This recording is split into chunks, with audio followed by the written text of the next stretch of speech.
Hello friends, तो आज का हमारा टॉपिक है electric field due to line charge.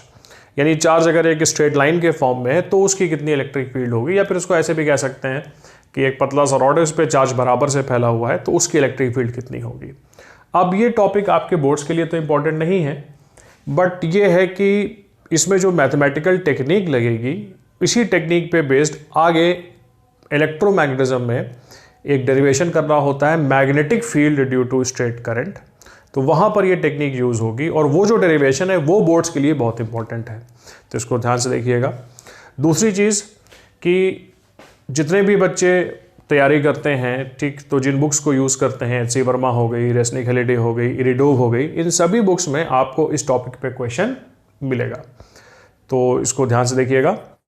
अब यहाँ पर हमारे सामने एक लाइन चार्ज है और इस पॉइंट पे हमें इसकी इलेक्ट्रिक फील्ड पता करनी है। इस पॉइंट का इस लाइन चार्ज से जो परपेंडिकुलर डिस्टेंस है वो a के बराबर है। ध्यान रखिएगा, ये पॉइंट इस लाइन चार्ज के परपेंडिकुलर बाइसेक्टर पे नहीं है, हम लोग नीचे लेके चलना है।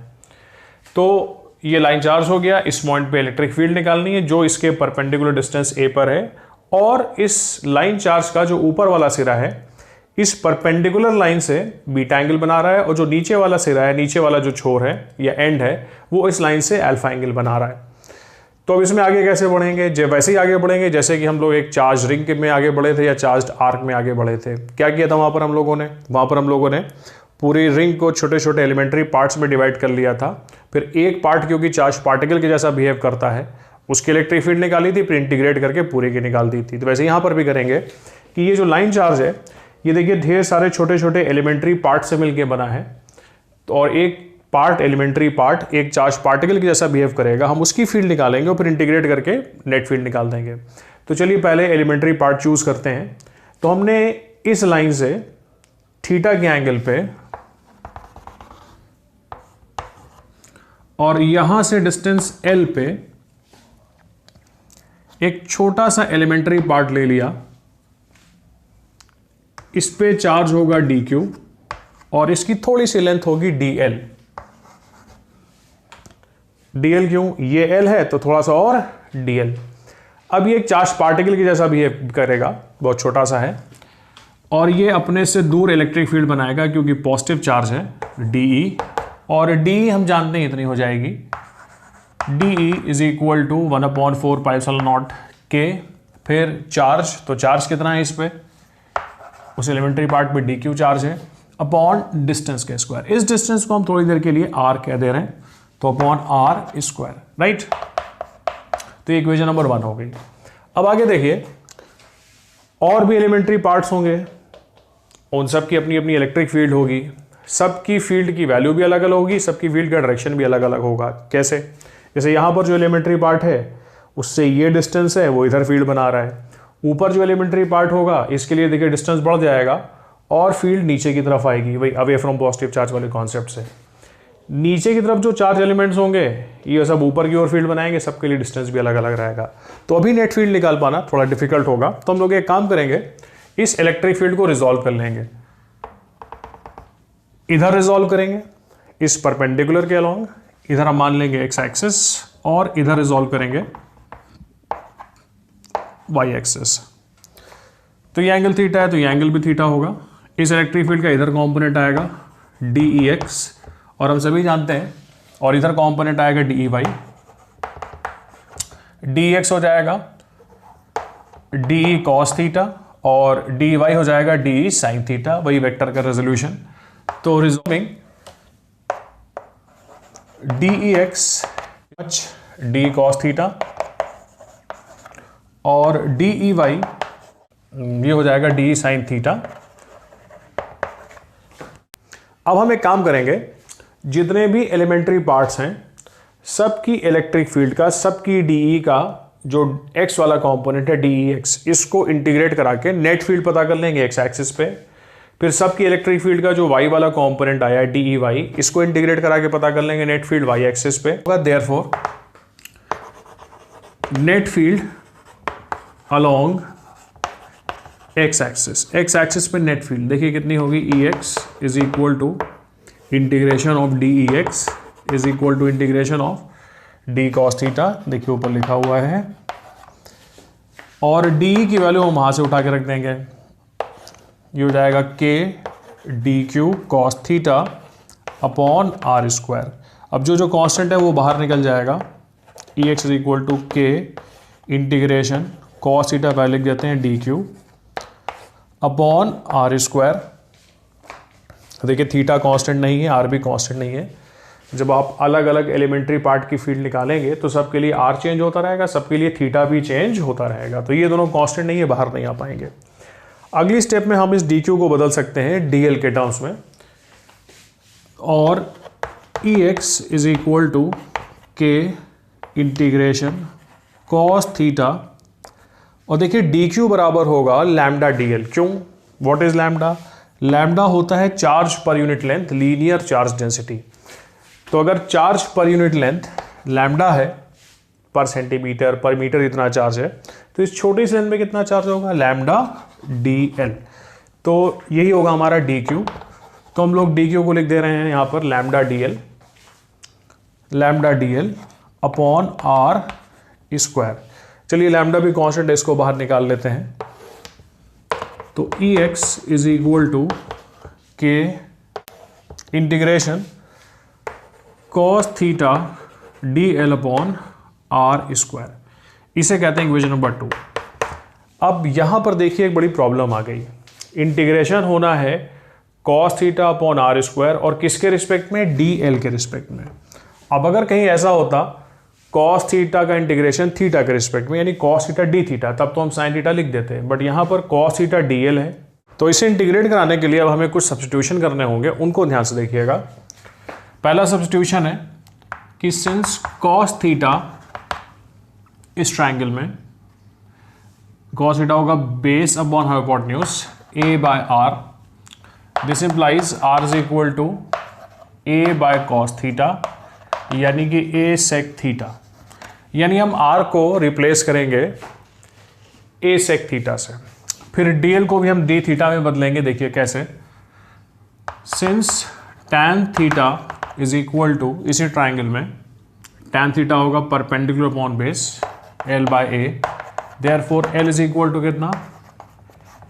ए tan theta. This implies D L by D theta is equal to A, तो कांस्टेंट है, परपेंडिकुलर डिस्टेंस फिक्स्ड है इससे, और टैन का डिफरेंशियल हम सभी जानते हैं सेक स्क्वायर थीटा होता है। ये फॉर्मूला है डिफरेंशिएशन का कि भाई टैन स्क्वायर का जो टैन का जो डिफरेंशियल होता है वो सेक स्क्वायर होता है, राइट। तो therefore D L is equal to A sec square theta D theta. अब हम लोग आर की वैल्यू ए और थीटा के टर्म्स में निकाल चुके हैं, और डीएल की भी वैल्यू हम लोग ए और थीटा और डी थीटा के टर्म्स में निकाल चुके हैं। इन दोनों को पुट कर देंगे 2 में। पुट आर जो कि ए सेक थीटा आया है एंड डीएल इन 2। तो अब देखिए हमारा इंटीग्रेशन बिल्कुल सिंपल सा हो जाएगा, k lambda integration cos theta, DL की जगह पे आ जाएगा A sec square theta D theta upon R square. R आया है ए सेक थीटा, तो इसका स्क्वायर होगा A square sec square theta, right. तो देखिए सेक स्क्वायर कैंसिल हो गया, एक ए कैंसिल हो गया। ई एक्स इज इक्वल टू के लैम्डा, अब ये जो एक ए बचा है ये भी बाहर आ जाएगा, ये आ गया कॉस थीटा डी थीटा, और फिर लास्ट में थीटा की लिमिट, थीटा की रेंज। देखिए ऊपर तक चलते चले आएंगे तो थीटा बढ़ते बढ़ते बढ़ते बढ़ते इस एंड पे जाके बीटा के बराबर हो जाएगा, और नीचे आएंगे तो थीटा बढ़ते बढ़ते नीचे वाले एंड के लिए अल्फा हो जाएगा, और क्योंकि नीचे के एंगल नेगेटिव रहेंगे और ऊपर के एंगल पॉजिटिव रहेंगे, तो जो लिमिट लगेगी वो लगेगी माइनस अल्फा से लेके प्लस बीटा तक। अब इसके बाद ई एक्स इज इक्वल टू के लैम्डा बाय ए, और कॉस थीटा का इंटीग्रेशन होता है साइन थीटा, फिर नीचे लोअर लिमिट ऊपर upper limit. So what do we get? K lambda upon A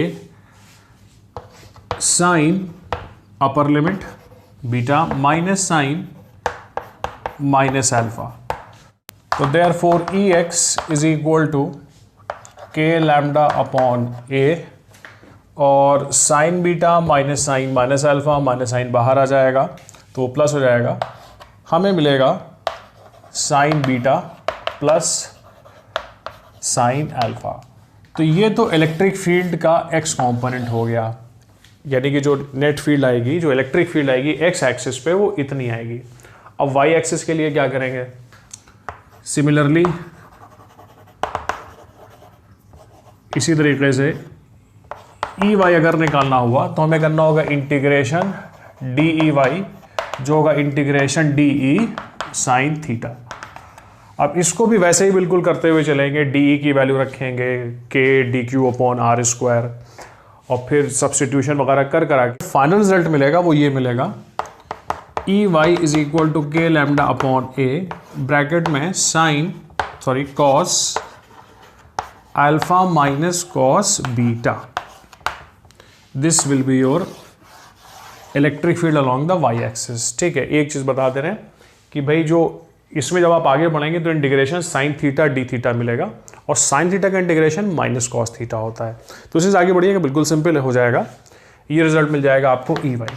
तो देखिए हमें इस रॉड की वजह से, या चलिए यहाँ पे फिगर बना दे रहे हैं, ये एक रॉड था, ये पॉइंट है ए डिस्टेंस पे, ऊपर वाला एंड बीटा एंगल बना रहा है और नीचे वाला एंड अल्फा एंगल बना रहा है, दिस एंगल इज अल्फा। तो इलेक्ट्रिक फील्ड का जो इधर कंपोनेंट आया ई एक्स, वो तो हमें इतना मिल गया, और इलेक्ट्रिक फील्ड का जो वाई की तरफ कंपोनेंट आया ई वाई, ये हमें इतना मिल गया, राइट। अब अगर नेट फील्ड निकालनी हुई तो क्या करेंगे, therefore net field is equal to इन दोनों का resultant, therefore net field E is equal to under root वही वेक्टर का एडिशन ई एक्स का स्क्वायर प्लस ई वाई का स्क्वायर। तो अब इसको हम लोग फर्दर सिंप्लीफाई नहीं कर रहे हैं, ठीक है, काफ़ी लंबा सा फॉर्मूला हो जाएगा, तो लीव इट लाइक दिस। दोनों को अलग अलग निकाल के आप फिर लास्ट में ये कर दीजिए अगर आपसे नेट फील्ड निकालने के लिए कहा जाए तो। अब इसके कुछ स्पेशल केसेस देखेंगे हम लोग जो बहुत इंपॉर्टेंट है। पहला, अगर रॉड इनफाइनाइटली लॉन्ग होता, यानी कहने का मतलब इधर चलते चले आए इन्फिनिटी तक, इधर भी इन्फिनिटी तक, तब देखिए ये बीटा एंगल बढ़ते बढ़ते 90 के बराबर हो जाता, और नीचे अगर इसे बड़ा होता जा रहा है, जैसे यहाँ तक है तो ये अल्फा होगा, नीचे आ गया तो अल्फा बढ़ जाएगा, फिर और नीचे आ जाएगा और लंबा होगा तो अल्फा और बढ़ जाएगा। जब ये इन्फिनिटी हो जाएगा तो अल्फा और 90 हो जाएगा। इस तरीके से ऊपर भी जब इन्फिनिटी हो जाएगा तो बीटा बढ़ते बढ़ते 90 हो जाएगा। तो infinitely long line charge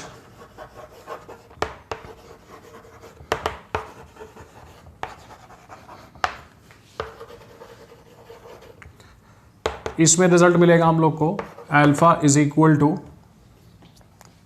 beta is equal to 90 degree होगा, तो रिजल्ट ये मिलेगा E X is equal to, ये भी 90 ये भी 90, साइन 91 साइन 91 2 मिल जाएगा। So you will get 2k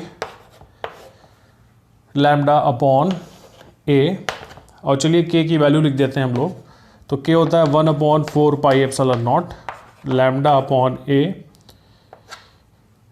और ये कट के हमें फाइनल ये मिलेगा E X is equal to lambda upon 2 pi epsilon not A. So this is your electric field along X axis, यानी कि इस लाइन चार्ज के जो परपेंडिकुलर दिशा में इलेक्ट्रिक फील्ड आएगी वो ये आएगी, ये आएगी या फिर ये आएगी, वो दोनों एक ही चीज़ है। वाई वाला क्या होगा, देखिए ये 90 होगा ये 90 होगा, तो cos 90 भी 0 cos 90 भी 0, तो ये पूरा 0 आ जाएगा, तो ई वाई कितना हो जाएगा 0 हो जाएगा, ठीक। तो and E Y is equal to 0, यानी कहने का मतलब अगर इनफाइनाइटली लॉन्ग लाइन चार्ज हुआ तो जो भी फील्ड आएगी वो इसके परपेंडिकुलर आएगी, इस वायर के पैरेलल दिशा में कोई भी इलेक्ट्रिक फील्ड नहीं आएगी। दूसरा स्पेशल केस में हम फील्ड निकालेंगे लाइन चार्ज के परपेंडिकुलर बाइसेक्टर पे, ठीक, यानी on perpendicular bisector of line charge. तो देखिए परपेंडिकुलर बाइसेक्टर का मतलब कि ये एंगल जिसे हम बीटा कह रहे थे और ये एंगल जिसे हम अल्फा कह रहे थे, ये दोनों एंगल इक्वल हो जाएंगे, ठीक। दिस इम्प्लाइज, यानी कि इस स्पेशल केस में alpha is equal to beta, therefore देखिए ई एक्स हमें इतना मिल जाएगा k lambda upon A sine alpha plus sine beta था, तो ये जाएगा साइन, इसको भी अल्फा ही लिख देते हैं क्योंकि दोनों बराबर हैं। तो E X is equal to 2k lambda upon A फिर साइन अल्फा, और ई वाई कितना मिलेगा, हम ई वाई आया था k lambda upon A cos alpha minus cos beta, तो बीटा भी अल्फा ही के बराबर है, तो ये कितना हो जाएगा 0। इस रिजल्ट को हम फिजिकली भी समझ सकते हैं, और वो ये कि क्योंकि ये पॉइंट अब की बार हमने परपेंडिकुलर बाइसेक्टर पे लिया है, तो जितने चार्ज एलिमेंट्स ऊपर होंगे उतने ही चार्ज एलिमेंट्स नीचे ही होंगे, और ऊपर वाले एलिमेंट्स जितना डी ई वाई नीचे बनाएंगे, नीचे वाले एलिमेंट्स उतना ही डी वाई ऊपर बनाएंगे, और नेट फील्ड वाई एक्सिस पे कितनी हो जाएगी, 0 हो जाएगी। तो ये थे हमारे स्पेशल केसेस। अब इन पे कुछ क्वेश्चंस करते हैं।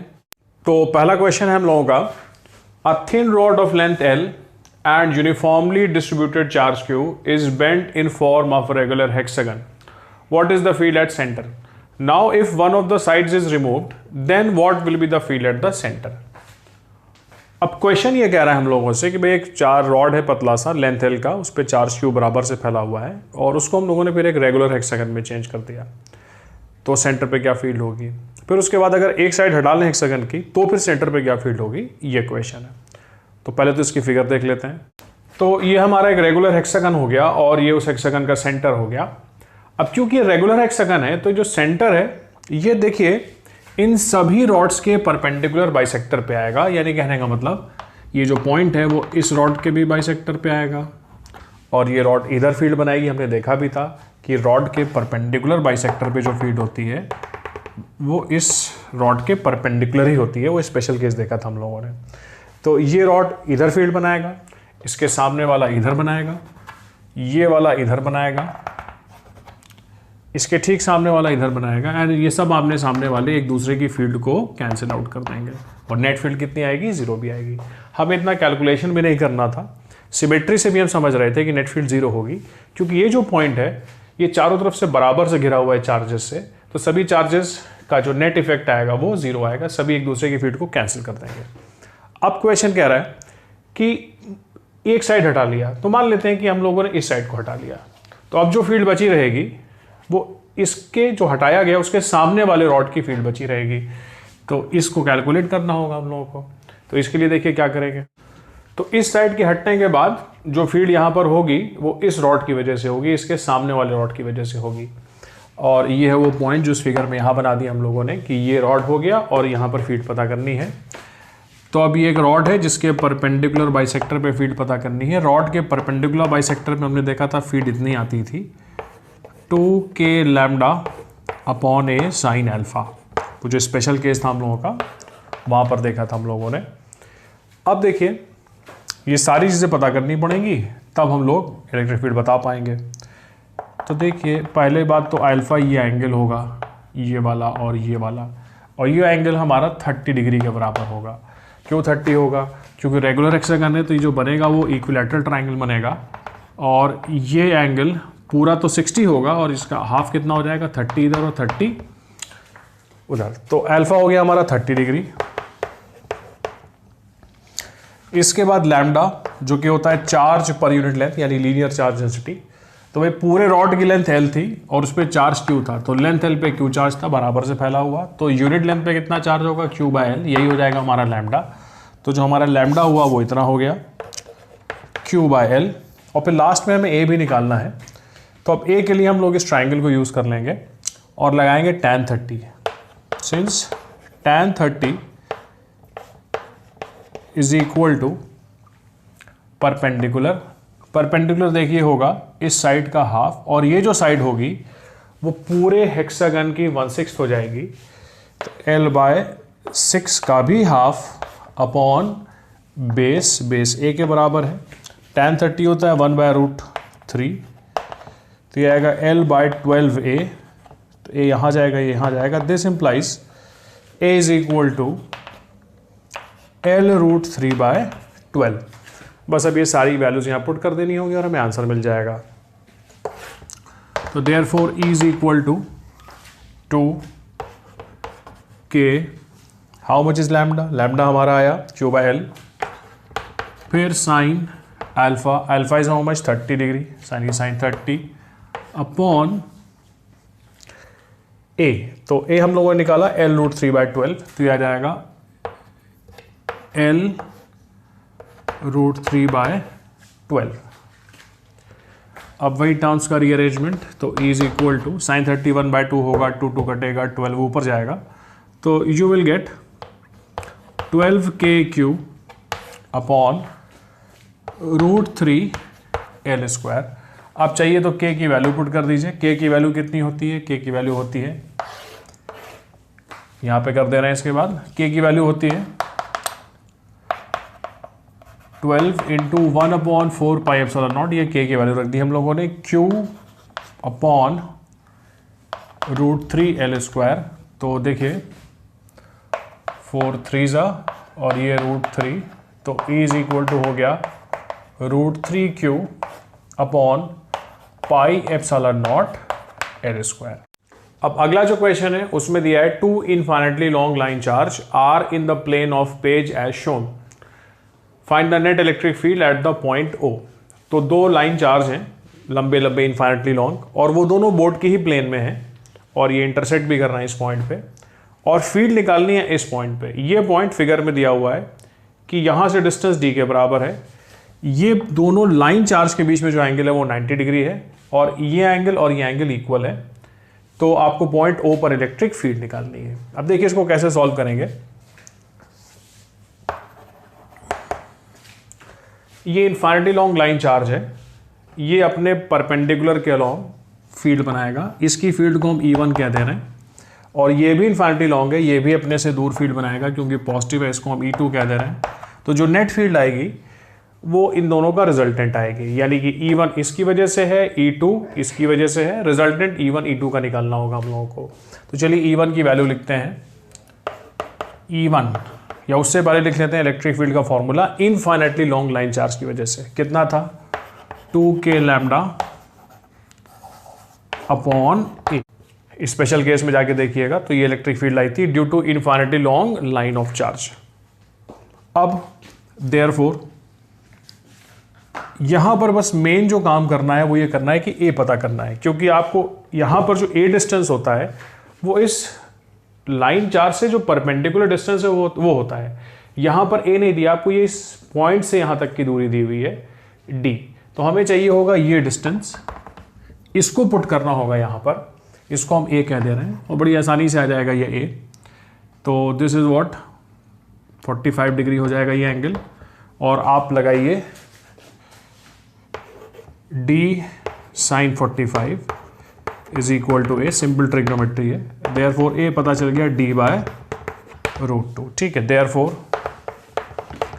E1 2k लैम्डा, लैम्डा दिया हुआ है, ठीक है, लैम्डा दोनों पे सेम है, लैम्डा इस पे भी है, लैम्डा इस पे भी है, linear charge density, this is given, lambda upon a, what is a, d by root 2, तो ये हो जाएगा 2√2 k lambda upon D.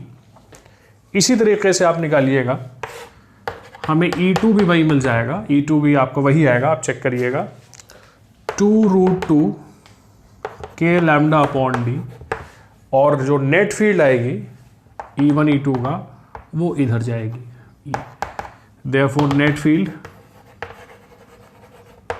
E is equal to वही वेक्टर का एडिशन अंडर रूट E1 का स्क्वायर प्लस E2 का square, ये सारी वैल्यूज पुट करिएगा, आपको ये आंसर मिलेगा। E इज इक्वल टू, तो आ जाएगा 4k lambda upon A. So this is your. तो इस लेक्चर के लिए इतना ही। अगले वीडियो लेक्चर में हम पढ़ेंगे motion of charge particle in electric field. तो अगर ये डिस्कशन आपको बढ़िया लगा, ये लेक्चर आपको अच्छा लगा, तो चैनल को सब्सक्राइब करिए, शेयर करिए, ताकि ज़्यादा से ज़्यादा लोग इसका बेनिफिट उठा सकें। Until next video, take care, good bye.